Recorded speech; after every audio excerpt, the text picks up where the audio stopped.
આજે તો સવારમાં મલાઈની છાશ બનાવી નાખી અને એમાંથી ઉતારી લીધું છે માખણ. જુઓ કેવું મસ્ત મજાનું કઠણ કઠણ બરફ નાખ્યો ને એટલે માખણ થઈ ગયું છે. નકર અત્યારે તો માખણ એહરી જાય.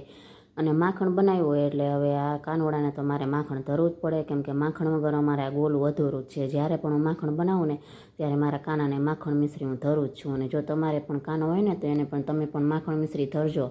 અને માતાજીના પણ મેં ધૂપ દીવા કરી લીધા છે, કેમ કે આપણે માતાજીને તો ભૂલાય નહીં, એટલે એને પણ ધૂપ દીવા કરવા પડે. અને પછી મારે કપડાં ધોવાના છે, એટલે મેં બધા કપડાં એક એક કરી અને મશીનમાં નાખી દીધા છે. અને આજે તો મારે ફૂલ એનર્જી લેવાની છે, કેમ કે કપડાં ધોવાના છે અને હારે મોટો બુંગણ જેવડો મોટો બ્લેન્કેટ ધોવાનો છે, કેમ કે શિયાળે વાતને એમને પેડો છે. એટલે એમને થયું કે આજે એને બપોરે ધબધબાવી નાખું. અને ફૂલ એનર્જી લેવી છે એટલે મારે બ્રેડ બટર ખાવાનું છે. આ બ્રેડ બટર તો અંગ્રેજ લોકો કે મારે તો બ્રેડ ને માખણ ખાવાનું છે. જ્યારે અમે માખણ બનાવીએ ને ત્યારે હું બ્રેડ ને માખણ હું ખાવ જ છું, કેમ કે ચાયરે બ્રેડ ને માખણ ખાવાની બહુ મજા આવે છે.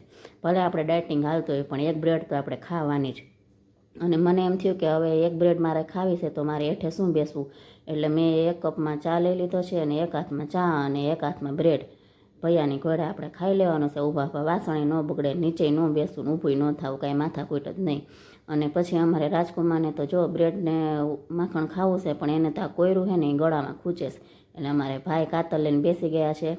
જેટલું બ્રેડ નથી ને એટલું તો બ્રેડની કોયરું એણે કાઢી નાખી છે. અને રાતે સાંજે જ કાંઈ કરવાનું નથી.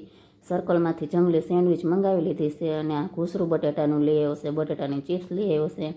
અને પતિદેવને ખાવાતા ઢોકળા એટલે ઢોકળા લઈ આવ્યા છીએ. અને મસ્ત મજાનું બધું આપણે જો એન્જોય કરીએ છીએ.